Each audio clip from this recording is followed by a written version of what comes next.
दोस्तों यहाँ पर हम एम्प्लॉयमेंट टॉपिक के वेरी शॉर्ट आंसर क्वेश्चंस को करने वाले हैं। वैसे इस टॉपिक को इन डिटेल हम लोगों ने एक दो बार डिस्कस कर लिया है, और एम्प्लॉयमेंट में भी उसके जो जितने इस तरह के टाइप्स हैं वो भी, कि अनएम्प्लॉयमेंट क्या है, उसके कितने टाइप हैं, क्यों होता है, कब होता है, कहाँ होता है, कैसे हटाएंगे, फ्रिक्शनल क्या है, डिस्गाइज्ड क्या है, सीजनल क्या है, ये सारा हमने डिस्कस किया। उसके लिए अलग से एक वीडियो बना हुआ और बहुतों ने, आप लोगों ने देखा भी होगा। आइए मुद्दे पर आते हैं। हमारा पहला क्वेश्चन है, व्हाई डू पीपल वर्क? लोग काम क्यों करते हैं? तो भाई काम क्यों करते हैं? क्योंकि उससे अर्निंग आता है, जिससे वो खुद और अपने परिवार को सरवाइव करा सकते हैं। आपको मालूम है कि हमारी एक्टिविटी, हम बिना कुछ किए हुए रह ही नहीं सकते हैं। ह्यूमन जो है वो इसी ढंग से बनाया ही गया है, या बना ही है कि वो बिना कुछ किए हुए रह नहीं सकता है। तो हमारा जो काम है उसको दो ग्रुप में बांटा गया है, या तो इकोनॉमिक होगा या नॉन इकोनॉमिक होगा। इकोनॉमिक होगा तो वो लाइवलीहुड के लिए होगा। जो नॉन इकोनॉमिक है तो उसमें क्या होगा कि हम moral obligation, social obligation, religious obligation के तहत करते हैं, है ना। और इन दायित्वों के निर्वहन के लिए जो करते हैं वो नॉन इकोनॉमिक एक्टिविटी है। इकोनॉमिक एक्टिविटी जो है उसका मेन पर्पस क्या है? सस्टेनेंस देना। हमारा अगला क्वेश्चन है, who are included in labour force?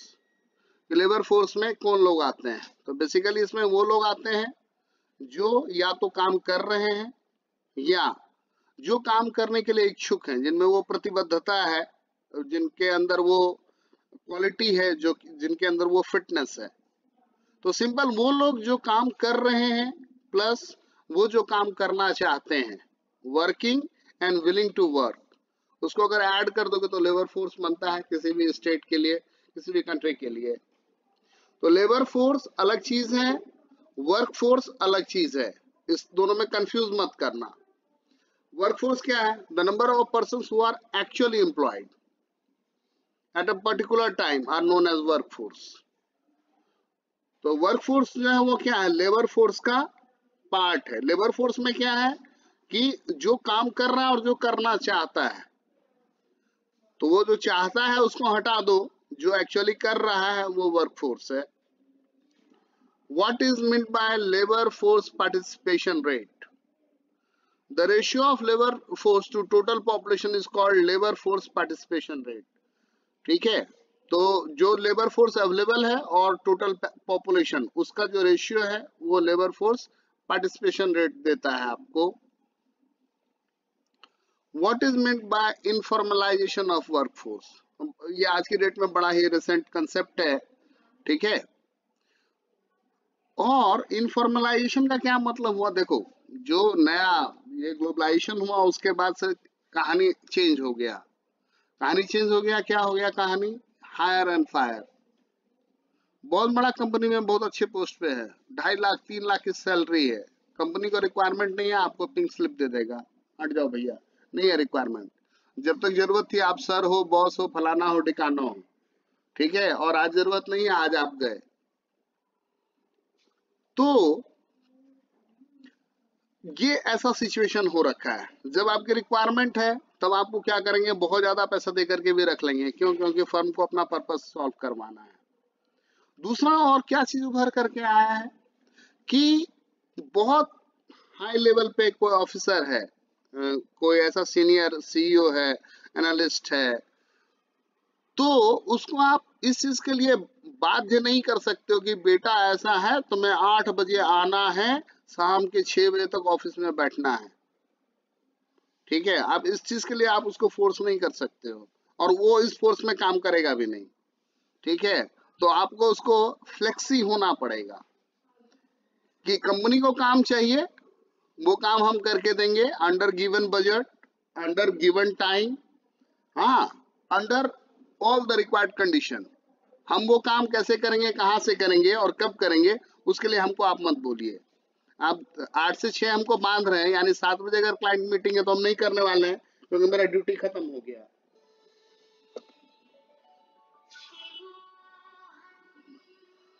तो इनफॉर्मलाइजेशन का क्या मतलब होता है? Informalisation of workforce refers to a situation where by the proportion of workforce in the informal sector to total workforce increase.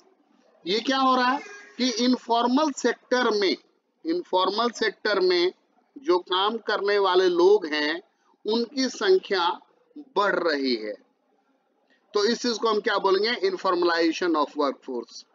मतलब वो व्यक्ति जो है वो काम कर रहा है, व्यक्ति जो है वो काम कर रहा है और वो इनफॉर्मल सेक्टर में है। फॉर्मल सेक्टर में जो आपका कोड ऑफ कंडक्ट है, उसका जो रिजिडिटी है उसमें वो नहीं है।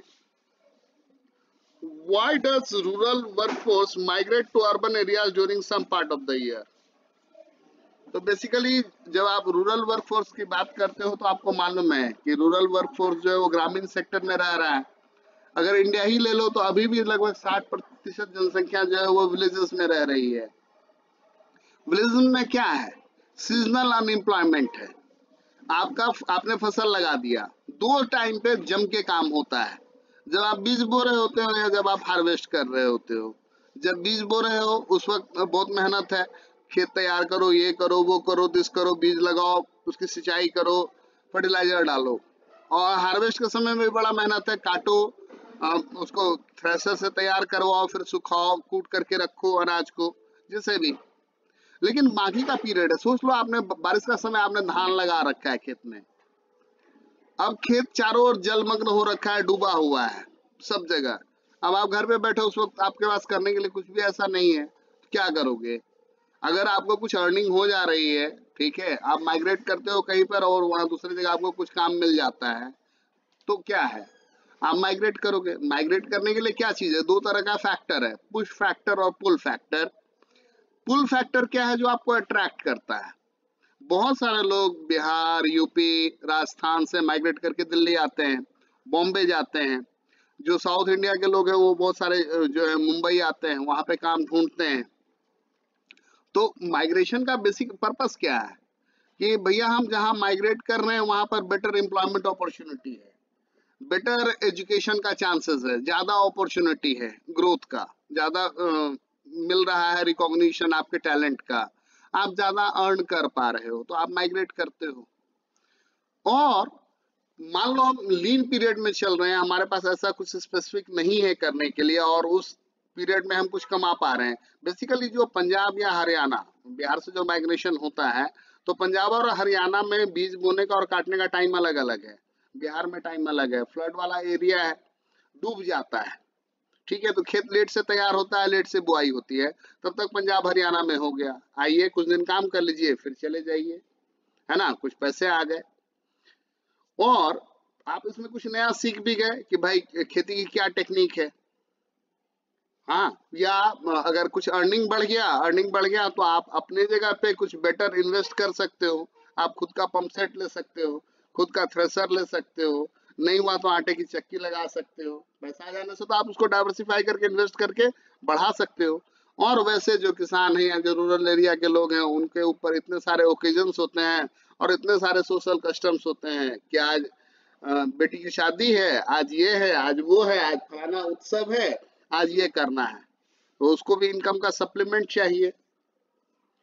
People in rural areas are engage mostly in agriculture which is a seasonal activity. जैसा कि मैंने बताया, दो फसल है, या तो खरीफ उगा रहे हो या रबी फसल उगा रहे हो। खरीफ में तो धान वगैरह आ गया, रबी फसल में गेहूं, चना, सरसों ये आ गया।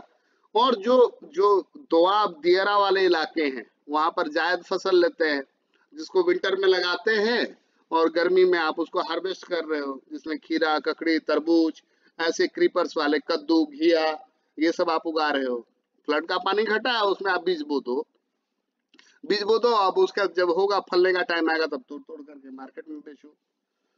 So rural workforce migrates to urban areas during some part of the year. Urban area में भी माइग्रेट करते हैं, और ऐसा भी हो सकता है कि वो माइग्रेशन जो है वो किसी दूसरे रूरल एरिया में हो जहाँ पे फसल का सारा सिस्टम जो है अलग अलग है। आप हरियाणा चले जाओ, बहुत सारे खेतों में जो है उनके किले किले खेत होते हैं, उनके ट्यूबवेल पे देखोगे कि काम करने वाला जो है वो कोई ना कोई बिहार से या कोई ना कोई यूपी के किसी रूरल एरिया से रख रखा है। हाँ, वो थ्रू आउट द ईयर रह रहा है, उसको रहने के लिए दिया है, उसकी फैमिली रह रही है साथ में, बाल बच्चे रह रहे हैं, ठीक है। और जिसके खेत पे काम कर रहा है वो अपना आकर के देखता है, ठीक है, और उसका खेत का काम हो रहा है।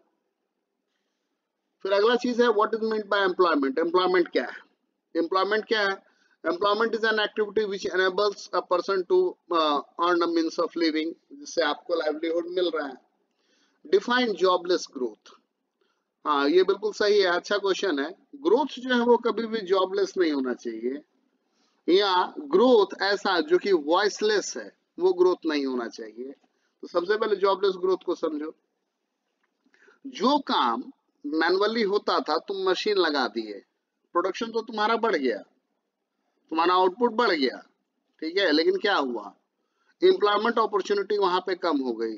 50 मशीन का काम जो है वो 50 आदमी का काम जो है एक मशीन कर रहा है। नॉर्मल देखो ना, ऐसे समझो शहर में टेलीफोन का तार बिछना है, जो बीएस ये लैंडलाइन का लगता है उसका तार बिछना है।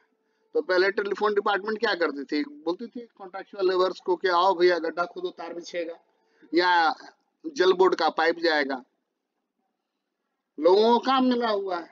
अब क्या करते हो तुम, जेसीबी लगा देते हो, खुदवा देते हो। तो 100 मजदूर का काम एक जेसीबी पर डे करके जाती है, क्यों आएगा मजदूर, जॉब ग्रोथ तो हो रहा है, शहर में तो डेवलपमेंट हो रहा है, लेकिन वो कैसा ग्रोथ है, जॉबलेस ग्रोथ है।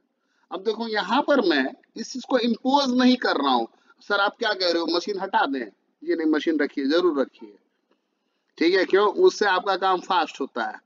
उसमें जो है वो ये नहीं बोलता है कि आज मेरी तबीयत खराब है और आज मुझे फलाना त्योहार मनाने के लिए यूपी जाना है, वैसा नहीं बोलता है। आप दिन रात कभी भी काम करवा सकते हो, कुछ ओवर टाइम नहीं बोलेगा, खाली डीजल डाल दो उसमें। लेकिन साथ में ये भी तो आपको सोचना पड़ेगा ना कि आपकी इकोनॉमी कैसी है, ठीक है। अगर हम कनाडा जैसे हैं जहां पे लेबर फोर्स बहुत कम है, एरिया बहुत ज्यादा है, काम बड़ा कम्बरसम है, you are employing machine, that is good. Choice of technology पढ़ा है तुम लोगों ने कि इकोनॉमिक्स में होता है, 3 सेंट्रल प्रॉब्लम होता है, what to produce, how to produce, for whom to produce. How to produce जो है वो आंसर देता है चॉइस ऑफ टेक्नोलॉजी का, कि वो लेबर इंटेंसिव रहेगा या कैपिटल इंटेंसिव रहेगा। तो एक ऐसा सिनेरियो, एक ऐसी इकोनॉमी जिसके लिए लेबर इंटेंसिव मेथड बेस्ट होता, वहां पर तुम कैपिटल इंटेंसिव कर रहे हो, तो व्हाट यू आर डूइंग, जो लेबर फोर्सेस को तुम साइड कर रहे हो। हाँ, तो ये चीज नहीं होना चाहिए।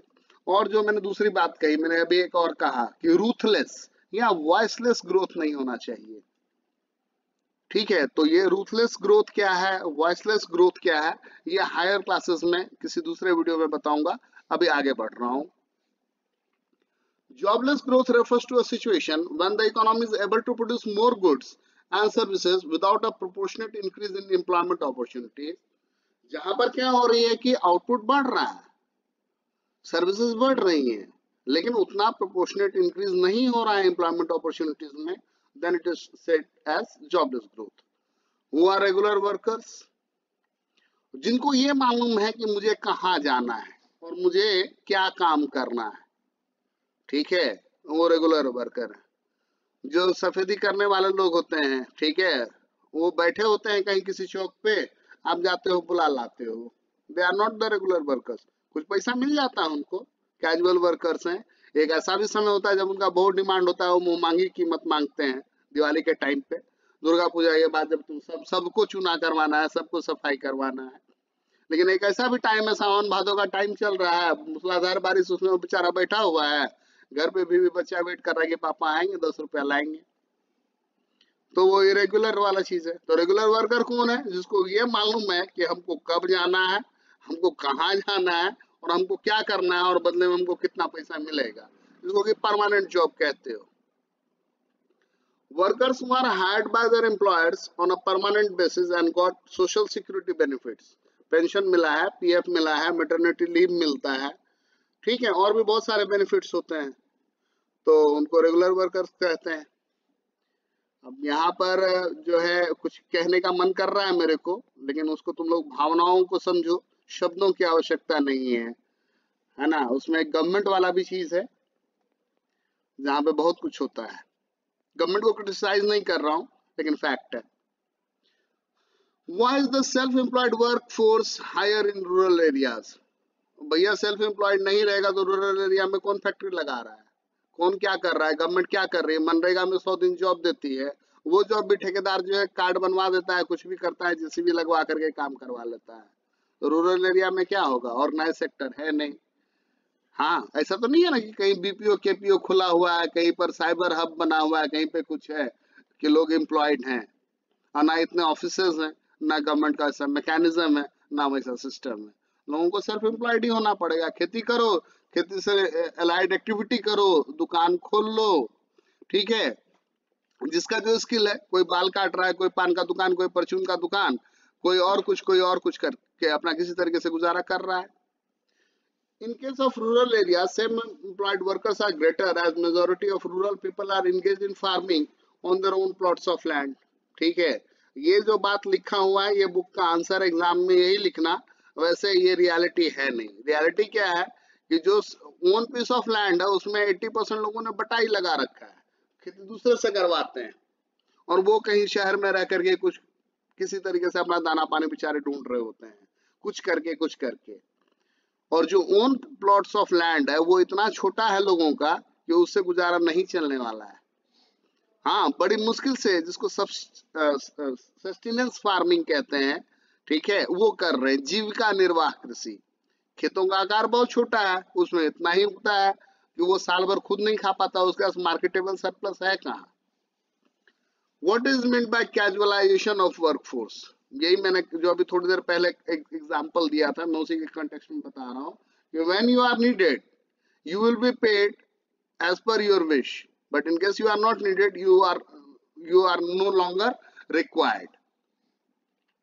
The process of moving from self-employed and regular salaried employment to casual wage work is known as casualization of workforce. तुम ही देखो ना, डीयू में इतने सारे यूनिवर्सिटी प्रोफेसर का पोस्ट खाली है, कॉन्ट्रैक्ट पे रखता है। दिल्ली शिक्षा विभाग में इतने लोगों का पोस्ट खाली है, हाँ, उसके बाद जो है उसमें रखा हुआ है क्या, कॉन्ट्रैक्ट टीचर। वो बेचारा आएगा, उसको 1000 रुपए दिहाड़ी जैसा मिलता है, उसका घर है कहीं पे, उसको बुलाएंगे पढ़ाने के लिए कहीं पे, जाने आने में उसका 400 रुपया 300 रुपया खर्चा, उतना टाइम, जाइए 2 घंटा काम कीजिए, इतना पैसा मिलेगा। ये हुआ कैजुअलाइजेशन ऑफ वर्क।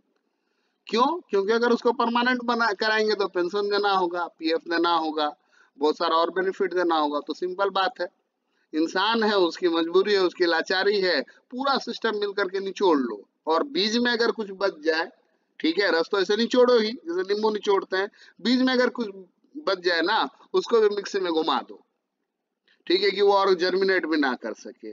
ये सिचुएशन है। और इसीलिए जो इस वीडियो को देख रहा है, जो पढ़ रहा है, जो 12th में है, वो संभल जाओ। क्यों? क्योंकि तुम जाने वाले हो अब ग्रेजुएशन में, ठीक है, और उसके बाद तुम्हारे ऊपर ये प्रेशर होगा कि हमको जॉब ढूंढना है। जॉब का सिनारियो जान ही रहे हो। अनलेस एंड अनटिल तुमने कोई सुपर स्पेशलाइज्ड चीज नहीं किया, ठीक है, तो भूखे मरने की नौबत आने वाली है, बशर्ते मम्मी पापा का उतना बड़ा सपोर्ट बैंक, वोट बैंक ना हो तुम्हारे पास तो। क्यों? क्योंकि जॉब है नहीं, ठीक है। क्रीम नहीं चाहिए, एक जमाना था दूध की कीमत थी, ठीक है, अब वो नहीं चाहिए। यहाँ पे लिटरल सेंस है, लिटरल सेंस में मत लेना, रियोट्रिक सेंस है। दूध नहीं चाहिए, मलाई भी नहीं चाहिए, मलाई से भी मलाई, क्रीमें, डीला क्रीमें अगर हैं तो आप सरवाइव कीजिएगा, नहीं तो वही मशीन वर्सेस मैन, उसका जंग है। मशीनें नौकरियां खींच रही हैं, ऐसे ऐसे सॉफ्टवेयर डेवलप हो रहे हैं, ऐसे ऐसे पैकेज डेवलप हो रहे हैं, ऐसी ऐसी चीजें डेवलप हो रही हैं कि unless and until you are not super specialised, you are no longer needed.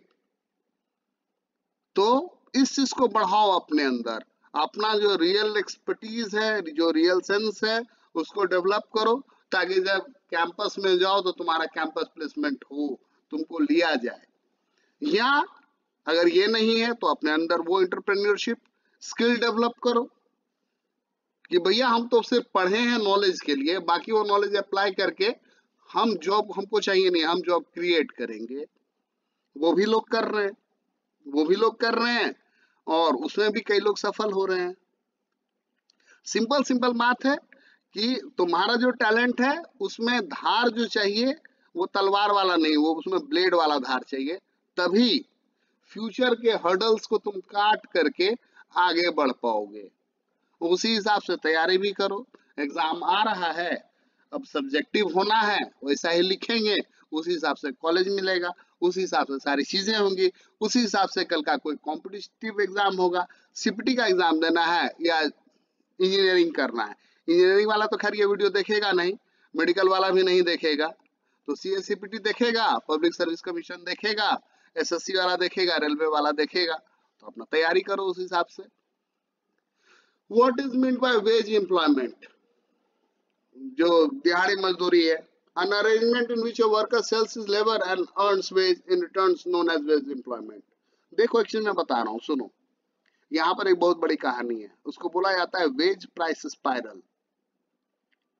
Veg price spiral, wage price spiral क्या होता है? ऐसा कुंडली वाला चीज, बाहर की महंगाई बढ़ रही है, ये एक फैक्ट है ना।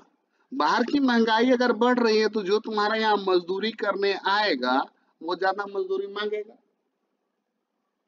नलका खराब हो गया, प्लम्बर आएगा बोलेगा सर आने के 50 रुपए, नलका ठीक करूंगा 20 रुपया दो। करना क्या है, तो नलका लीक कर रहा है, उसमें वो कुछ बदलते हैं, उसका एक छोटा सा पार्ट वो बदल के चला जाएगा, फेज बोलते हैं, ठीक है। बिजली का बल्ब नहीं जल रहा, पंखा नहीं जल रहा, सॉकेट में ढीला है, वो 4 को सॉकेट खोलेगा, निकालेगा, कसेगा, बोलेगा सर इतना दो, और ऊपर से नखड़े अलग से दिखाएगा। कारपेंटर को बुलाओ, सनमाइका उखड़ गया है, वो बोलेगा कि आइए कर देते हैं, इतना लेंगे, और वो एग्जॉर्बिटेंट बोलेगा, कुछ करवाना है तो करवा लीजिए।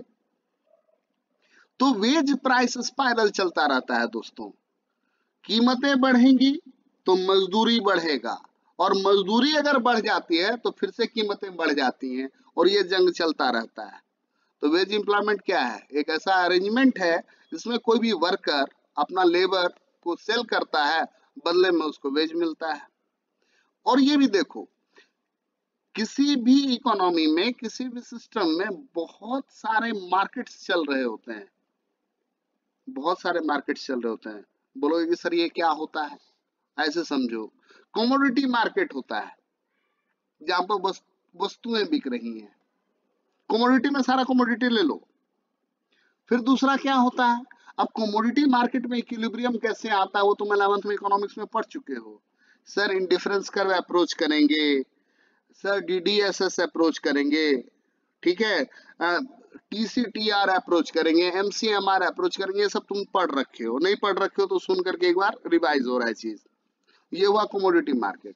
उसके बाद एक सर्विस मार्केट होता है, उसके बाद लेबर मार्केट होता है, उसके बाद फाइनेंस मार्केट होता है। किसी भी इकोनॉमी में so many kinds of markets are operating. और एक इकोनॉमिस्ट जो है वो बहुत बड़ा थ्योरी दिए हैं यहाँ पर। क्या थ्योरी दिए हैं? कि अगर किसी इकोनॉमी में एन मार्केट चल रहा है और n-1 मार्केट में इक्विलिब्रियम है, तो डेफिनेटली nth वाला जो मार्केट होगा उसमें भी इक्विलिब्रियम होगा। ये सब इसलिए बता रहा हूँ कि आगे पढ़ोगे, ठीक है। तो ये सब थोड़ा सा सुना हुआ रहेगा ना, तो जब बुक में आएगा ना तो एक एक्सल बत्ती नहीं जलेगी, लगेगा अच्छा कभी तो सुन रखा है। चलो, men are found in greater proportion than women in regular salaried employment। why? ये भैया ये बात तो गलत कह रहे हो। आज की डेट में सब स्कूल चले जाओ 80% लेडीज है लगी हुई, नहीं लगी हुई है। किसी भी होटल उटल चले जाओ, रिसेप्शनिस्ट वगैरह जो है सब लेडीज ही लगी हुई है। हॉस्पिटल में चले जाओ, सबको नर्स लेडीज ही लगी हुई है। हाँ, तो ये जो बात लिखा है भैया बुक में लिखा है, तो बुक को हम गलत नहीं काट रहे हैं, लेकिन जो रियल सिनेरियो वो हम बता रहे हैं, ठीक। और भी बहुत सारा जो ऐसा सॉफ्ट स्किल वाला काम सब है, टेलीकॉलर फलाना ठिकाना, उसमें लेडीज ही लगी हुई है। हाँ हाँ, लेकिन जहाँ दिहाड़ी करवाना है, जहाँ पे लोहा पिटवाना है, ठीक है, या जहाँ पर उसे गटर में कूद करके साफ करवाना है, तो वहां बेचारा कौन आएगा? मैन आएगा। यहाँ पर जेंडर डिस्क्रिमिनेशन या फेमिनिस्ट वाला कोई बात नहीं कर रहा हूँ, लेकिन फैक्ट है ना। गटर में साफ करता हुआ मैंने आज तक कोई फीमेल नहीं देखा है ना, वो कैलिबर उनमें नहीं होता है, ठीक है। Men are found in greater proportion than women in regular salaried employment because men are more skilled and highly educated। भैया ये सब बात मेरा नहीं है कहा हुआ, ये किसी बुक का लिखा हुआ चीज है, ठीक है। तो ये मत बोलना कि सर आप फेमिनिज्म के अगेंस्ट जा रहे हो, ये किसी बुक का लिखा हुआ, मेरा स्टेटमेंट नहीं है। मोर स्किल्ड क्या होगा? स्किल तो कोई भी सीख सकता है। मैन वुमेन क्या है? बेचारी को और बहुत काम रहता है, बचपन से ही बेड़ियां, बाद में गहने, है ना, पिन्हा पिन्हा करके रखा जाता है, ये मत कर, वहां मत जा, उससे मत बात कर, ऐसे कपड़े क्यों पहन रखे, ये सीख, ए तू तो ये हो रही है। ठीक है, वो दादी नानी क्या क्या बोलती हो तो गर्ल्स को ज्यादा मालूम है। What is mean by seasonal unemployment? मौसमी बेरोजगारी क्या होती है? Unemployment that occurs at certain seasons of the year is known as seasonal unemployment. मैं पढ़ा रहा हूँ, मेरा काम है पढ़ाना, मैं भैया कहीं रेगुलर इसमें नहीं हूँ, मेरा भी सीजनल अनएम्प्लॉयमेंट आना है। फरवरी महीना है, कुछ दिन में 8वीं 9वीं का पेपर हो जाएगा, गए। और मार्च में पेपर होगा तो मार्च में, नहीं तो अप्रैल में होगा तो अप्रैल में, उसके बाद ये 12वीं 11वीं के भी गए। ठीक है, और मैं यहाँ बैठ करके भगवान भजन करूंगा, सीजनल अनएम्प्लॉयमेंट, है ना। और अभी जो है वो सीजन चल रहा है, तो रात के 11 बजे भी अगर बुलाता हूँ किसी को तो आकर के पढ़ करके जाता है। हाँ, तो ये बात है। Give the meaning of disguised unemployment. ये तो भैया एग्रीकल्चरल सेक्टर में है। खेतीलाल है, खेतीलाल के 3 बेटे हैं, वो शाम में लोटा लेकर के भी जाते हैं ना खेत की ओर, तो उससे पूछोगे कि क्या करते हो? तो जी खेती करता हूँ। ठीक है, वो गया फ्रेश होने के लिए, बोल रहा है खेती करके आ रहे हैं, है ना। तो डिसगाइज्ड अनएम्प्लॉयमेंट जो है वो क्या है? प्रच्छन्न बेरोजगारी। इसका क्या मतलब है कि where more people are engage in an activity than really needed and even if some of them are removed the actual production won't suffer। जितने लोगों की आवश्यकता है उससे अधिक लोग लगे हुए हैं, और अगर आप वहां से कुछ व्यक्तियों को निकाल भी लेते हैं तो आपका जो वास्तविक आउटपुट है उसमें कमी नहीं आने वाली है। Give the meaning of self employment. स्वरोजगार की स्थिति बताइए। An arrangement in which a worker uses his own resources to make a living known as self-employment। एक ऐसा सिनेरियो जिसमें एक वर्कर जो है वो अपने संसाधनों का प्रयोग करता है, अपने बुद्धि कौशल का प्रयोग करता है, और वो किसी तरीके से अपना जीविका निर्वाह कर रहा है। कोई बाल काट रहा है, कोई दर्जी बना हुआ है, कोई जो है वो भौं उखाड़ता है, बोलता है हम ब्यूटी पार्लर चला रहे हैं। ठीक है, कोई जो है बकरी खोल करके बैठा हुआ है, कोई ऑटो चला रहा है, कोई रिक्शा चला रहा है ना, कोई बैठ करके जो है और कुछ कर रहा है। तो ये सारा सेल्फ एम्प्लॉयमेंट का कैटेगरी है। What do you mean by formal sector establishment? तो जहां भी कहीं भी फॉर्मल सेक्टर होगा, ठीक है, all the public enterprise and private establishment which employ 10 और more hired workers are called formal sector establishment. जहां 10 या 10 से ज्यादा लोग हैं उनको रखा है, उसको भैया आपको अपॉइंटमेंट लेटर देना पड़ेगा। ऐसा नहीं होगा कि आजा रख लिया, ज्वाइनिंग लेटर देना पड़ेगा, टर्म एंड कंडीशन बताना पड़ेगा, पीएफ काटना पड़ेगा, उसको और बेनिफिट देना पड़ेगा, जो लेबर लॉस है उसके नियम कानून कायदे मानने पड़ेंगे। Who are formal sector workers? बोलता है फॉर्मल सेक्टर जो है उसमें वर्कर कौन है? तो workers who work in formal sector establishment are known as formal sector worker. अरे भैया ये तो क्लास 10 के एसएसटी में पढ़े हो तुम लोग। What is mean bye informal sector? Informal sector includes all those private enterprise which hire less than 10 workers। ये एकदम रिजिड डेफिनेशन है, 10 लोग। तो भैया इतना ही था, चलो थैंक यू।